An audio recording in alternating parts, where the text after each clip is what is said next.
नमस्कार, म सन्ध्या प्रधानबाट तपाईहरुलाई आज गोर्खा च्यानलको विशेष रिपोर्टमा तपाईहरुलाई स्वागत गर्दछु र अहिले हामी गोर्खा च्यानलको टिम मङपङ फरेस्ट गेस्ट हाउसको यो प्राङ्गणमा छौं र आज यहाँ विशेष कार्यक्रम पश्चिम बंगाल सरकारद्वारा आयोजित एउटा नयाँ कार्यक्रम शुद्धि। यो शुद्धि कार्यक्रम फ्रम डार्कनेस टु लाइट जुन एउटा नशा मुक्ति कार्यक्रमलाई लिएर आज यहाँनिर यस कार्यक्रमको आज लन्च अर्थात् घोषणा उद्घाटन भइरहेको छ र यो कार्यक्रममा विभिन्न यो उत्तर बंगालबाट 5वटा जिल्लाबाट विभिन्न नशा मुक्ति गराउने हेतु मानिसहरूलाई बोलाएको छ भने विशेष व्यक्तित्वहरूको पनि आइजी देखि लिएर यहाँका आला अफिसरहरूको उपस्थिति यहाँ छन् भने आज यहाँ यस मङपङ फरेस्टमा यो नशा मुक्ति जो फ्रम डार्कनेस टु लाइट अन्धकारदेखि उज्यालो तर्फतिरको कार्यक्रम के कस्तो हुनेछ हामी तपाईहरुलाई जानकारी दिनेछौं।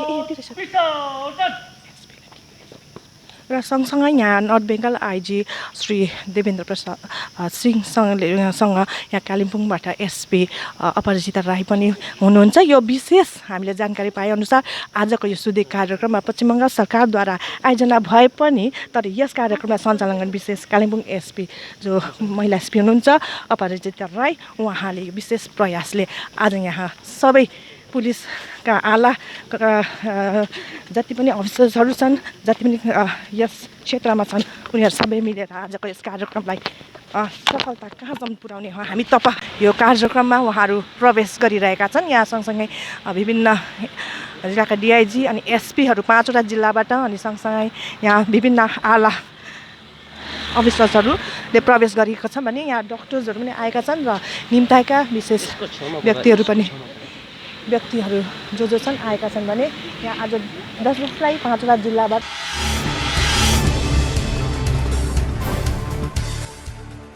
कार्यक्रममा north Bengal IGP DP Singh प्रमुख रूपले उपस्थित रहेका थिए भने साथमा DIG Amit P Jawalgi, Kalimpong SP Aparajita Rai लगायत रायगञ्ज, दक्षिण दिनाजपुर, दार्जिलिङ अनि अलिपुरद्वार जिल्लाका एसपीहरू साथै सिलगढी मर्चेन्ट एसोसिएसनका पद अधिकारीहरू विशेष रूपले उपस्थित रहेका थिए। यसरी नै यी जिल्लाहरूमा नशामुक्ति केन्द्र सञ्चालन गर्दै आउने एनजिओहरूका प्रतिनिधिहरू पनि उपस्थित थिए, जसमा कालेबुङबाट ह्यान्ड्सका संयोजक निरेश मुखिया, सल्लाहकार सन्दीप जैन पनि उपस्थित रहेका थिए। यसैगरी प्रत्येक जिल्लाबाट नशा सेवनको लतबाट छुटेका 5-5 जना युवाहरूलाई पनि कार्यक्रममा प्रतीकको रूपमा समावेश गरिएका थिए।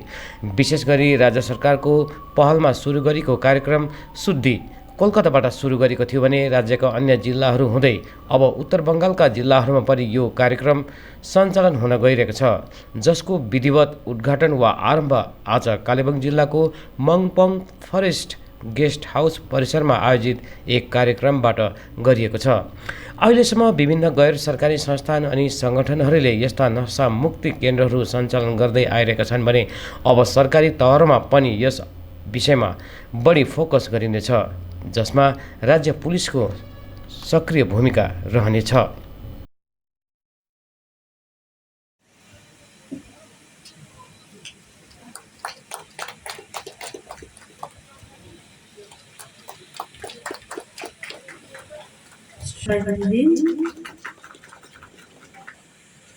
श्री अनुप जायसवाल आईपीएस,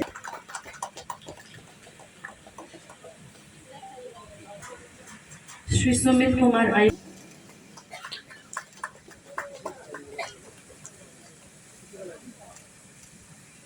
श्री अलीपुरद्वार,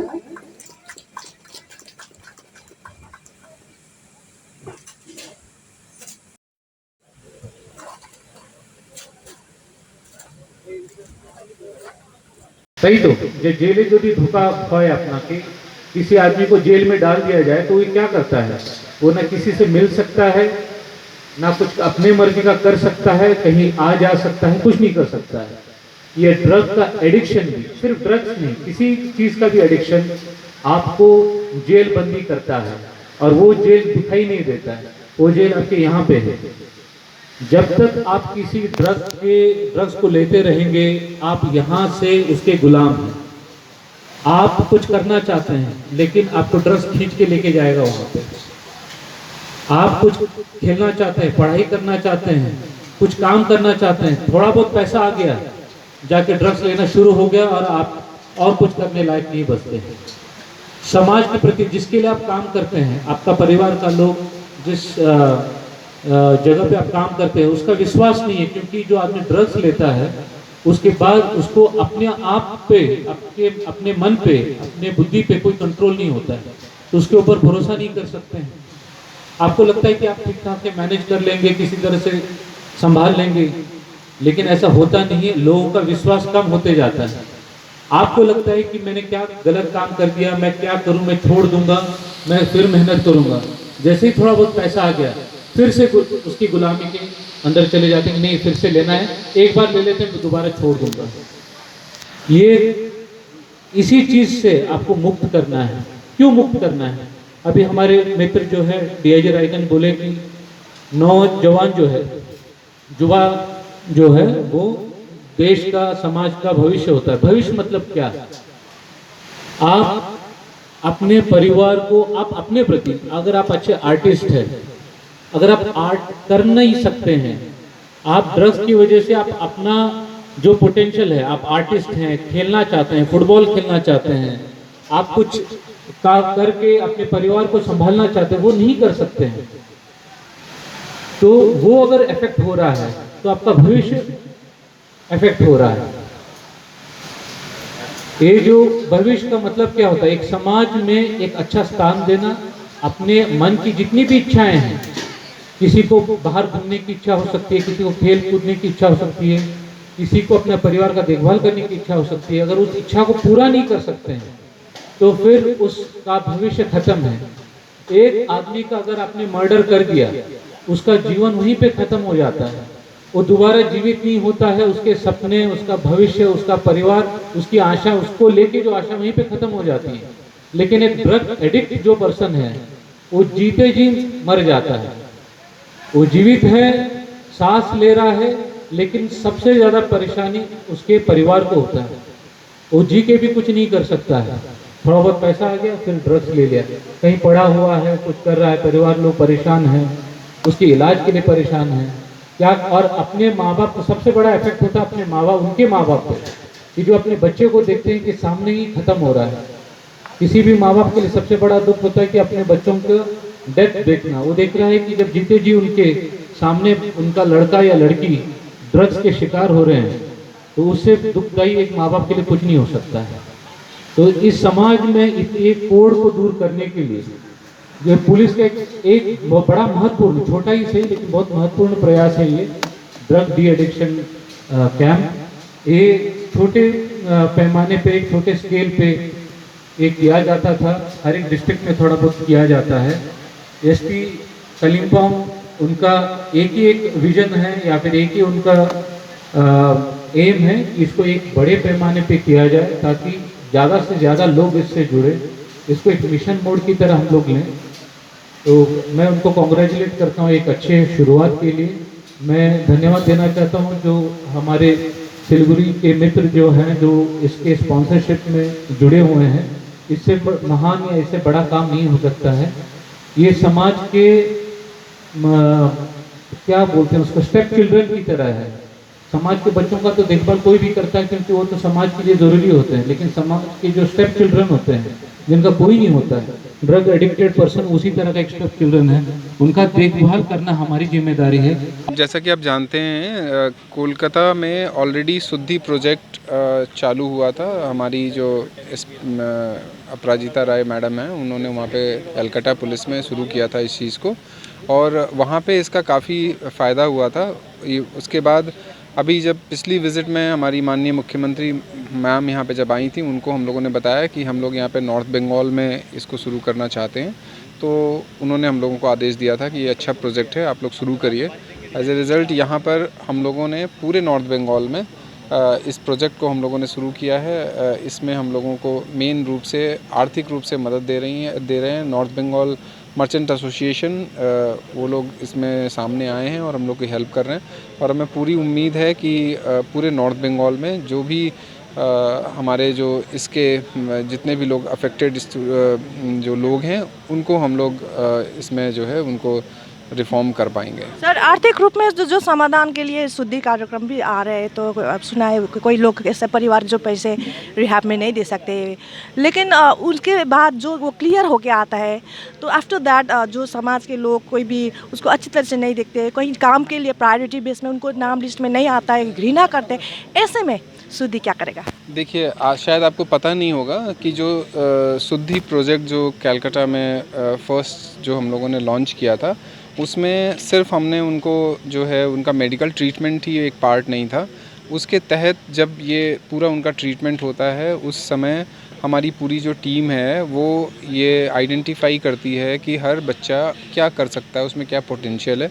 हम लोग पूरी कोशिश करते हैं कि उनकी जो उनकी पोटेंशियल है उसमें उनको ट्रेनिंग दिया जाए, जिसके उसके बाद जब वो मेडिकली जब ट्रीट होके आते हैं तो उसके बाद वो अपनी जीविका खुद कर सकें, इसका हम लोग इंश्योर करेंगे। अच्छा सर एक्चुअली ये प्रोग्राम माने स्टेट गवर्नमेंट का प्रोग्राम है या तो अपराजिता मैम का प्रोग्राम है, ये क्या है थोड़ा माने ये देखिए, ये स्टेट गवर्नमेंट का प्रोग्राम है। और यहाँ पर जैसा मैंने पहले ही आपको बताया कि हमारी माननीय मुख्यमंत्री मैम जब इस लास्ट पहाड़ की विज़िट में आई थी तो उन्होंने हम लोगों को मार्गदर्शन दिया था कि जिस तरीके से कलकत्ता में हुआ उस तरीके से ही किया जाए। और जो मैंने आपको बताया कि चूँकि ये कलकत्ता में पहले शुरू हुआ था, इसीलिए आप उसमें देखे भी होंगे ये नॉर्थ बंगाल चैप्टर है। मीन्स नॉर्थ बंगाल में हम लोग प्रोसेस जो कलकत्ता में शुरू किए थे उस प्रोसेस को पूरे नॉर्थ बंगाल में हम लोग कर रहे हैं। सर ऐसा है ना कि कभी कभी आप जब क्लियर होके आता है तो उसको जो घिरा पेंसिल में बोला तो उनके लिए क्लब होता है, कोई स्पोर्ट्स के वगैरह कुछ भी उनके टैलेंट, उनके लिए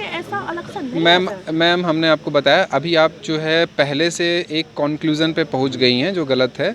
मैंने आपको जो बताया कि आप शुद्धि प्रोजेक्ट जो हुआ है उसके बारे में आप जानकारी हासिल करिए।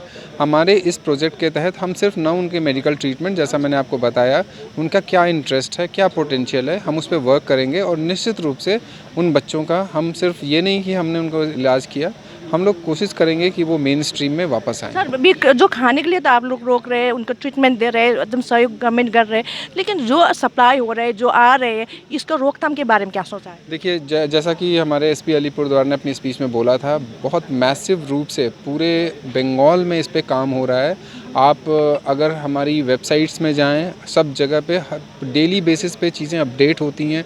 हर डिस्ट्रिक्ट में कितना सीजर हो रहा है, कितने अरेस्ट हो रहे हैं, उसका पूरा डाटा आपको अवेलेबल है। अगर आप उस डाटा को एनालाइज करेंगे तो आप देखेंगे कि किस तरीके से, किस लार्ज स्केल पे पुलिस इस पूरी समस्या को रोकने के लिए तत्पर है। सर लास्ट क्वेश्चन, हम लोग देख रहे हैं पुलिस तो अपना काम कर रही है, इस दौरान एक अभिभावक और समाज के जितने भी नागरिक है उसका दायित्व क्या रहेगा ड्रग्स मुक्त समाज निर्माण बनाने के लिए? देखिए सबका सहयोग बहुत ज़रूरी है। ये एक इंडिविजुअल समस्या नहीं है, एक व्यक्तिगत समस्या नहीं है, ये समाज की समस्या है। और इसमें समाज के हर वर्ग का, जो हम लोगों ने बोला ना कि एक हमारा जो पुलिस का एक जो कोर एरिया है, उसके अलावा एजुकेशन, लोगों में अवेयरनेस, इसको आइडेंटिफाई करना, उसका रेक्टिफिकेशन, उनको मेन स्ट्रीम में लाना, ये एक छोटा सा काम नहीं है, बहुत बड़ा प्रोजेक्ट है, बहुत बड़ी चीज़ है। और इसमें पुलिस सिर्फ एक पार्ट है। जैसा कि हमारी एसपी कालिम्पोंग ने बताया आपको कि हमें सबको मिलकर सबके अपने अपने रोल हैं, हमको सबको अपने अपने रोल को करना पड़ेगा। पुलिस एक अग्रणी भूमिका में रहेगी, हम लोग उसमें निश्चित रूप से सारे जो बिज़नेस कम्युनिटी है, जो सोसाइटी का डिफरेंट क्लब्स हैं, जो लोग हैं, उनको हम लोग एक साथ कोऑर्डिनेट करके हम लोग कोशिश करेंगे इस समस्या से हम लोग मुक्त हो पाएँ। ड्रग्सले गर्दा जुन चाहिँ एकदमै युवा युवती जो उमेरै छैनन्, यी न महिला न पुरुष कुनै जेन्डरलाई पनि छुट्याएको छैन, यो ड्रग्सले गर्दाखेरि धेरै घरहरू बिग्रेको, नानीहरू बिग्रेको, विचलित भएको मैले तपाईँलाई के भन्नुपर्छ, तपाईँहरूको आँखाको अगाडि नै छ है। र यसलाई छुटाउनु पनि सकेको छैन, छुटाउन चाहेर पनि कतिको आर्थिक अवस्था त्यस्तै छ, जस्तै कुनै रिहाबमा लानुपर्ने हुन्छ, कतिवटा मेडिकल उहाँहरूलाई नेसेसरी हुन्छ। तर कतिजना यस्ता परिवार पक्षहरूका पनि छन् कि जो उनीहरूले यो लतमा लागेपछि उनीहरूलाई यो सबै खर्च गर्न नसक्ने अवस्थामा पनि छन्। हुन त अहिलेसम्ममा धेरै एनजिओज गैर सरकारी जुन चाहिँ यो एनजिओजहरू छ, उहाँहरूले धेरै कोसिस गरे, सहरमा परिक्रमा पनि ड्रग्स फ्री भनेर अवेरनेस प्ले कार्डहरू पनि गरिरहेको, जग्गा जग्गामा अवेरनेस गरिरहेको छ। तर पनि अहिलेसम्ममा यो जुन चाहिँ यो यो ड्रग्सको जुन चाहिँ जडलाई उखालेर फ्याँक्नु सकेको छैन, किनभने खानेले त खाइहाल्यो तर किन खाइरहेका छन्, कहाँबाट पाइरहेका छन्, कसरी आइरहेका छन्, कसरी छिरिरहेका छन्, यो सबै कुरालाई मनन गर्ने पर्ने आवश्यकता देखि नै रहेको छ। त हेरौँ आजको यस कार्यक्रममा के कस्तो चर्चा हुनेछ र यसलाई कस्तो प्रकारले यो शुद्धि कार्यक्रमबाट समाधान हेतु लैजाने हो पश्चिम बङ्गाल सरकारले। र हामी समक्ष यहाँ ह्यान्ड्सबाट संस्थापक अनि ओनरै भनौँ, उहाँ ह्यान्ड्स कालिम्पोङबाट निरज भाइ आउनु भएको छ, निरज मुखियाज्यू, र सँगसँगै यहाँ हाम्रो senior journalist mister Sandeep Jain Himalayan times उहाँ हुनुहुन्छ, उहाँ चिफ एडिटर, र उहाँ दुवैजनालाई म यस कार्यक्रममा उपस्थित भएकोमा म उहाँको उपस्थिति अनि भागीदारी के हुनेछ म तपाईँलाई प्रश्न राख्दछु। आज विशेष गरी मलाई धेरै खुसी लागेको छ है यो प्रोग्राममा, किनभने हेर्नुहोस् अब हामी यो नशामुक्त समाज हाम्रो युवाहरूलाई बचाउने, भावी पिँढीलाई बचाउने जुन चाहिँ हाम्रो कोसिस थियो यत्रो साल होइन, हामीले संस्था अगाडिदेखि नै, मैले त बेगर संस्था पनि म काम गरेको झन्डै 2000 सालदेखि काम गरेको यो क्षेत्रमा है, तर संस्था मात्रै खोलेको हामी 2006 देखि खोलेको। अन्त हामीले कोसिस गर्दा पनि अब यो लडाइँमा नै भनौँ न, नशा विरोध लडाइँमा स्टेक होल्डर्स अब यो सधैँ भन्छ प्रिभेन्सन र क्युरेटिभ जुन चाहिँ इलाज उपचार र यसको रोकथाम। अब हामीले त इलाज गरिरहेको छौँ होइन, 2006देखि खोलेर आफ्नै रिहेबिलिटेसन सेन्टर सुधार केन्द्र खोलेर, सुधार केन्द्रमा हामीले अहिलेसम्म हजारौँ लाखौँ नभए पनि हजारौँलाई हामीले छोडिसकेको थियौँ है। हाम्रो संस्थामा खालि 73% हामीले सफलता पाएको छौँ है, 23% पेसेन्ट रिल्याप्स भएर आएको छ, तर हामी पुरापुरी रोकथाम गर्नुमा सफल भएको थिएनौँ क्या, र धेरैवटा क्षेत्रमा हामीले विफलता नै हामीले महसुस गरिरहेको थियौँ। र यो विफलताको फलस्वरूप चाहिँ के थियो भने यस नशा मुक्तको लडाइँमा चाहिँ दुईवटा ठुलो स्टेक होल्डरहरू जो चाहिँ एउटा छ पुलिस प्रशासन है, रोकथाममा उहाँहरूको सबसे ठुलो भूमिका है। हामीले धेरै कोसिस गऱ्यौँ पुलिससित जोडिनु लागि, र हामीले किनभने नशामा पीडितहरूलाई राख्ने हामी, र यो नशामा पीडितहरूलाई राख्दाखेरि त्यसको रोकथाम कसरी गर्नुपर्ने, बजारमा कसरी ल्याउनु पर्ने, र बटम लाइन जुन चाहिँ सबैले जाने कुरा डिमान्ड है। जब बजारमा कुनै कुराको डिमान्डै छैन भने त्यो बजारमा तपाईँले पाउनै हुन्न नि होइन। जुन चाहिँ कुराको डिमान्ड छ त्यही बजारमा पर्याप्त तपाईँहरूले पाउनुहुन्छ। र डिमान्ड रोक्नुलाई चाहिँ हामीले पुलिसलाई होइन, तपाईँहरूले जति नै गऱ्यो भने जबसम्म डिमान्ड छ पुलिसले केही हदसम्म मात्रै रोक्नु सक्छ। र तपाईँहरू पुलिसले पनि आउनुभयो भने, यसमा हामीसित हात जोड्नुभयो भने हामीले कालिम्पोङ जस्तो एउटा सानो डिस्ट्रिक्टमा निमाठन्न पार्नु सक्छ होला भनेर हामीले उहिलेदेखि यो कुरा हामीले गरेको। तर आज मलाई सुरुमा मैले भने आज मलाई किन खुसी लागेको छ भने पुलिस प्रशासन है, विशेष गरी म त यसको श्रेय त हाम्रो अहिलेको एसपी म्यामलाई नै दिन्छु है। उहाँले आफ्नो व्यक्तिगत रूपमा यो नशामुक्तलाई चाहिँ, हाम्रो समाजलाई चाहिँ, हाम्रो भाइ बहिनीहरूलाई, हाम्रो युवाहरूलाई बचाउनुलाई उहाँले जुन चाहिँ एउटा चासो लिनुभएको छ, उहाँले जुन चाहिँ एउटा यसको एउटा कन्सर्न लिनुभएको छ, यो साँच्चै नै एउटा सराहनीय छ। र उहाँ आएकोदेखि हामीले झन् धेरै हौसला पाएको छौँ, बल पाएको छौँ यसमा। र अब चाहिँ हामीले हाम्रो भाइ बहिनीहरूलाई बचाउन सक्ने रहेछौँ, रोकथाम गर्ने रोकथाम चाहिँ अब चाहिँ हुने रहेछ भनेर हामीले योपालि पुरा एउटा हौसला पाएको कारणले गर्दाखेरि आज जुन चाहिँ यहाँ प्रोग्राम आएको छ, यो प्रोग्राम तपाईँहरूले सुन्नुभयो यो हाम्रो है। र यो जुन चाहिँ प्रोग्राममा चाहिँ आज जति पनि हाम्रो आइजी साहब आउनुहुँदैछ र धेरैवटा पुलिसले नै अब यस्तो व्यक्तिहरूलाई है, अब रियाबको नि एउटा भुल धारणा थियो कि रियाबमा चाहिँ धेरै पैसा लाग्छ अरे भनेर है। हामीले के थियो भने रियाबमा सरकारबाट सहयोग छैन अहिलेसम्म, र रियाबमा चाहिँ दिनु सक्नेको एउटा केही सहुलियत लिएर कति प्रतिशतलाई हामीले निःशुल्क हामीले इलाज दिइरहेको थियौँ। र अब आफ्नो सुरुमा त मैले धेरै साल होइन आफ्नो गोजीबाट हामेर हामीले संस्था चलायौँ होइन। म आजको दिनमा एकदमै ठोकेर भन्नु सक्छु यो संस्था जुन चाहिँ मेरो संस्था हामीले चलाउँछौँ ह्यान्ड्स है, यहाँ हाम्रो सन्दीप दाजु हुनुहुन्छ, उहाँ पहिलादेखि नै बोर्ड मेम्बर हुनुहुन्छ हाम्रो ह्यान्ड्सको है। र हाम्रो समाजको यस्तो मान्छे जोडिएको थियो जसलाई चाहिँ आर्थिक चपेटमा कोही पनि थिएन, तर यो चाहिँ एउटा प्योरली हाम्रो यो जल्दो बल्दो समस्या भएको छ, बढेर गएको छ र यसलाई रोक्नै पर्छ भनेर समाजको यस्तो चिन्तित व्यक्तित्वहरूले आएर चाहिँ यो संस्था खोलेको है। तर भए पनि कति दिन आफ्नो गोजीबाट चलाउने होइन, र हामीले मुस्किल पर्दै पनि हामीले यत्रो भयो होइन, 12 साल भयो आज दिनमा चलाएको, 12-14 साल भइसक्यो चलाएको। तर यसरी नै अब पुलिसले आज दिनमा यो प्रोग्रामद्वारा पुलिसले हात बढाइरहनु भएको छ र पुलिसले बढाएर जोलाई चाहिँ आर्थिक चपेटमा परेको छ तर इलाजको आवश्यकता छ, खाँचो छ, पुलिसले एउटा मौका दिँदैछ आजदेखि। त्यसरी नै मोक्ष एनजिओसबाट सिलगढीबाट पनि यहाँ प्रतिनिधिहरू आउनुभएको छ, सिलगढी मोक्ष फाउन्डेसन्सबाट तपाईँहरूले आज यहाँ आउनुभयो। यो शुद्धि कार्यक्रममा तपाईँहरूको सहभागिता र आजको कार्यक्रमले कतिको फ्रुटफुल हुन्छ जस्तो लाग्यो?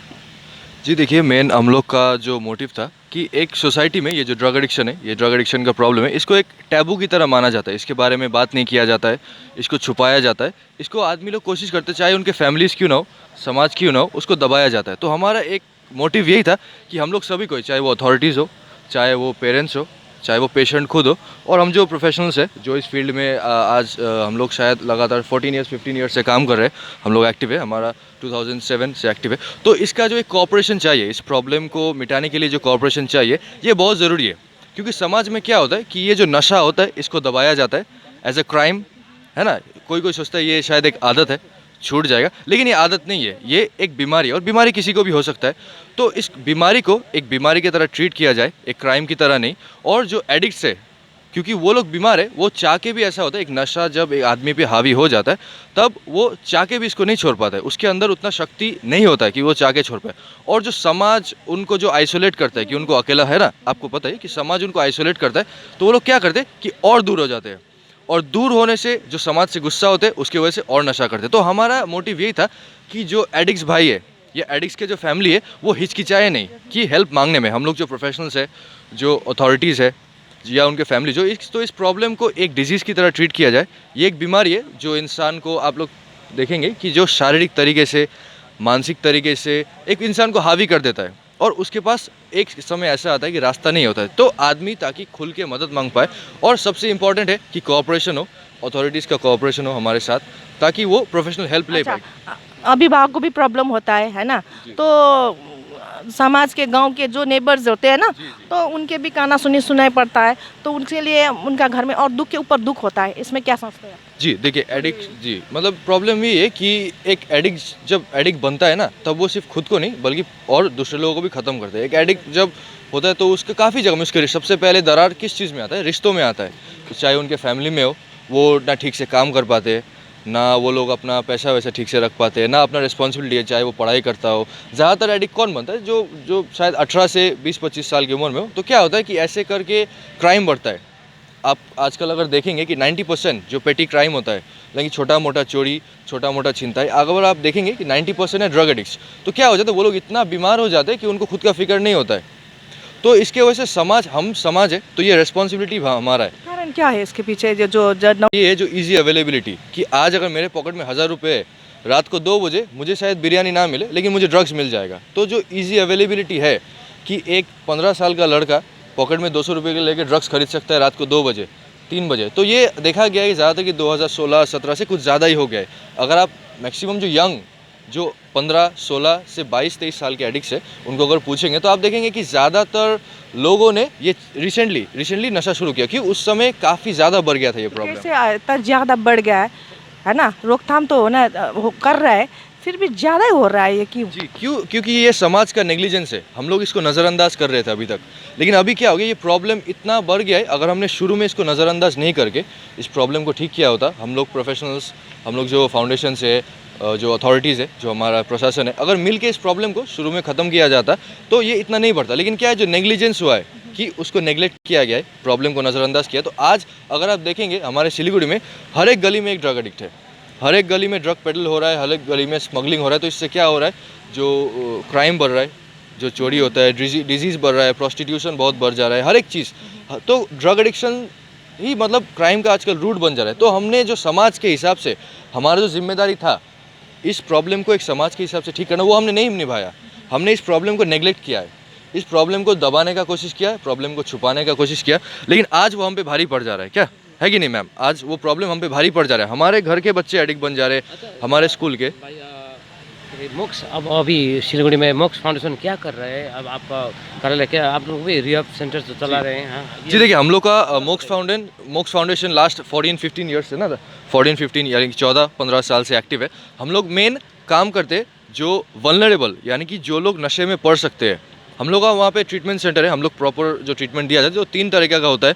क्लिनिकल, जो उनका शारीरिक तरीके से जब नशा उन पे हावी हो जाता है उसको हम लोग ठीक करते हैं। मानसिक तरीके से उसको ठीक करने में जो समय लगता है, और जो स्टेबिलिटी कि नशा करने के बाद क्या करे, उसको काउंसलिंग दिया जाता है, उनको मदद किया जाता है कि नशेड़ी को बस नशा शरीर से छोड़ने से नहीं होता, उसको एक इंटीग्रेट करना, एक नया ज़िंदगी देना, वो जिए कैसे। तो रिहैबिलिटेशन का बहुत पार्ट होता है कि वो जिए कैसे, उसके अंदर मतलब बहुत सारी चीज़ें हमें सिखाया जाता है। और हम लोग जो बाहर जो करते हैं वो अवेयरनेस प्रोग्राम, जैसे कि आप लोग ने देखा ही होगा कि नशे में ज़्यादातर 15 से 20-21 साल के बच्चे पढ़ते हैं, या जो स्लम एरियाज़ के होते हैं, जैसे हमारे वहाँ पे भी सिलीगुड़ी में बहुत सारे स्लम एरियाज़ है, इम्पावरिस्ड है, जो लोग के पास पढ़ाई लिखाई नहीं है, तो वो लोग छोटा बच्चे लोग को आप देखेंगे कि जो लोग डेंड्राइट वगैरह फूकते हैं, थोड़ा बहुत नशा करते हैं। हम लोग के मतलब ऐसे भी आजकल देखा है कि 8 साल का बच्चा, 12 साल का बच्चा भी नशा कर रहा है। तो हम लोग वहाँ पे कैंप्स करते हैं कि उनको सिखाते हैं, उनको पता नहीं होता, उनको पता भी नहीं ये चीज़ क्या है, किसी दोस्त ने कहा, उसने खा दिया। जी हम लोग का सिलीगुड़ी में, सिलीगुड़ी प्रधान नगर में हम लोग का सेंटर। जी मेरा नाम है अरित्रो चक्रवर्ती, मैं शिव मंदिर से हूँ। मैं अभी मोक्स फाउंडेशन में वॉलंटियर हूँ। मैं मतलब मैं भी कभी इस बीमारी से जूझता था, लेकिन आज के दिन मैं अच्छा हूँ। तो एक मैं बहुत ज़्यादा आभारी हूँ इस चीज़ के लिए कि इस फाउंडेशन के वजह से आज के दिन मैं अच्छा हूँ। मैं भी इस बीमारी से जूझता था, तो एक ग्रैटिट्यूड है मेरे अंदर, एक आभारीपन की वजह से आज मैं भी कोशिश करता हूँ कि जो नौजवान हैं, जो पिछड़े स्तर के लोग हैं, उनके पास अपना संदेश पहुँचा सकूँ, अपना अनुभव पहुँचा सकूँ। तो हमारा मोक्स फाउंडेशन है, सिलीगुड़ी मोक्स फाउंडेशन। इनका नंबर सभी को जो देख रहे हैं, अगर कोई लिखना चाहते हैं तो लिख सकते हैं, 9735211211। फिर से बता दे रहा हूँ, 9735211211। ये और हमारा एड्रेस है 102 मेघनाथ शाह सरोनी, निवेदिता नर्सिंग होम के ऑपोजिट में। तो अगर कोई भी भाई, अगर किसी भी परिवार वाले ये देख रहे हैं, अगर कोई भी नशेड़ी अगर ये खुद देख रहा है या आपके समाज में कोई नशा करता है, तो आप लोग बेझिझक, आप लोग मत सोचिए कि ये कोई जुर्म है, कोई दोष है। इसको एक बीमारी की तरह ट्रीट कीजिए, और बीमारी का सज़ा नहीं होता, आपको पता है ना, बीमारी का इलाज होता है। तो आप लोग बेझिझक आ सकते हैं हमारे पास इलाज करने के लिए। और आप लोग को और कोई भी समस्या हो, अगर आपको कोई चीज़ के बारे में जानना, फाइनेंस भी प्रॉब्लम होता है। जी बहुत जन को फाइनेंस प्रॉब्लम होता है, बहुत सारा प्रॉब्लम होता है। बहुत लोग डरते कि रिहैब सेंटर भेजेंगे, क्या सोचेगा, नहीं सोचेगा। लेकिन अगर इस प्रॉब्लम को हम लोग अनदेखा कर दे तो ये बढ़ेगा ही। जैसे आपके इसमें कंसिडरेशन भी है? जी एकदम ज़रूर है। आप लोग ऑब्वियसली अगर किसी को प्रॉब्लम्स है तो ऑब्वियसली आप लोग हमारे ऑफिस में आ सकते हैं, जो हमारे अथॉरिटीज़ है उनसे ज़रूर बात सकते हैं। We will be more than happy to help you. समस्या मैले अघि भनिहालेँ, यति साह्रो ठुलो समस्या हो कि कुनै एउटा इन्डिभिजुअल, एउटा अर्गनाइजेसन, एउटा कुनै सिस्टमले गरेर होइन। यसमा चाहिँ डल्लै समाज नै सँगै आउनुपर्छ है। र डिमान्ड र सप्लाई भन्ने तपाईँलाई सबैलाई थाहा छ होइन। पहिलादेखि सप्लाईमा चाहिँ जहिले पनि पुलिसले काम गरिराखेकै थियो, र डिमान्डपट्टि चाहिँ सोसल एनजिओजहरू जस्तो छन्, ह्यान्ड्स भयो, कृपा भयो, तिनीहरूले काम गरिरहेका थियन्। तर मलाई के लाग्छ भन्दा जुन एफर्ट हुँदै थियो, that was too little and it is becoming too less है। अहिले त मलाई खुसी के लाग्दैछ भन्दा सबैजना सबैतिर नै मिलेर काम हुँदैछ। र यो यति साह्रो ठुलो समस्या हो कि जबसम्म हामीले यो मिलेर चाहिँ गर्दैनौँ है, पुलिस डिपार्टमेन्टले डिमान्डपट्टि पनि काम गर्दैछ। म यो त भन्नु सक्दिनँ कि सोसल एनजिओजले सप्लाईपट्टि काम गर्दैछ भन्ने है, तर सहयोग चाहिँ गर्दैछौँ है। र मलाई लाग्छ जबसम्म सबजना मिलेर, whether it's police, whether it's civil administration, whether it's social NGOs, whether it's media people like you and me है, हामी जबसम्म मिलेर चाहिँ यो गर्दैनौँ, यो बिमारी चाहिँ एउटा जर भएर बसिरहन्छ हाम्रो समाजमा। र यो समाजमा जुन प्रकारको बिगार ल्याउँदैछ यो बिमारीले, ड्रग्स त बिमारी त हो अल्टिमेटली है। जस्तो पाराले क्यान्सर हुन्छ, मान्छेलाई डायबिटिज हुन्छ, टिबी हुन्छ, जे पनि हुन्छ, त्यो पनि क्योरेबल हो। This also is curable. तर सबजना मिलेर चाहिँ हामीले गर्नुपर्छ। र यो पहल जुन चाहिँ आजदेखि कालिम्पोङ यो नर्थ बेङ्गलमा पुलिसले सुरु गरेको छ, यो साँच्ची नै एउटा उम्मिद लाग्दो एउटा चाहिँ के भन्नु, एउटा मुभ हो र एउटा स्टेप हो। र मलाई लाग्छ कि यो हामीले आज त 5-5 जना मात्रै लिएर हुँदैछ, तर मलाई लाग्छ कि हामीले यो राम्रोसँगले गऱ्यौँ भने एक दिन हामीले पनि त्यो जुन एउटा ड्रग्स फ्री समाजको एउटा सपना जुन चाहिँ देखेका छौँ, सायद त्यो चाहिँ साकार हुन्छ होला। आज हामीले यहाँनिर अब उहाँहरूले डाइसबाट त उहाँहरूले आफ्नो कुराहरू मन्तव्यहरू राख्नुभयो है, तर जो निम्ताएका थिए, जो पीडितहरू छन्, जो यो डिजिजमा छन्, उनीहरू त्यहाँ सिटमै रहिरहेछ है। अहिले लन्च ब्रेक भयो के, अब उनीसँग पनि के अन्तर्वार्ता हुनुपर्ने नहुनुपर्ने, के उनीहरूको कुरा बुझ्नुपर्ने, के कस्तो लाग्छ? यो कुरा चाहिँ नम्बर 1 यो सिलेक्सन प्रोसेस पहिला अगाडिदेखि नै सुरु भएर आएको हो। उहाँहरूसँग जे कुरा गर्नुपर्ने थियो पुलिस प्रशासनले अथवा एनजिओजले अथवा जुन चाहिँ रिह्याब सेन्टर्सले उहाँले अलरेडी गरिसकेका छन्, नम्बर 1। र नम्बर 2 उहाँहरूलाई चाहिँ अगाडि ल्याएर उहाँहरूको आमा बाउलाई मिडियाको अगाडि ल्याएर अथवा त्यो स्टेजमा अगाडि ल्याएर उहाँहरूलाई अझै लज्जित चाहिँ नगरौँ भन्ने पनि एउटा धारणा थियो र त्यसकारण उहाँहरूलाई अगाडि सायद नलिएर आएको होला। हामी जति सक्दो चाहन्छौँ कि they remain in the background र we are in the front so that we can help them come again in the.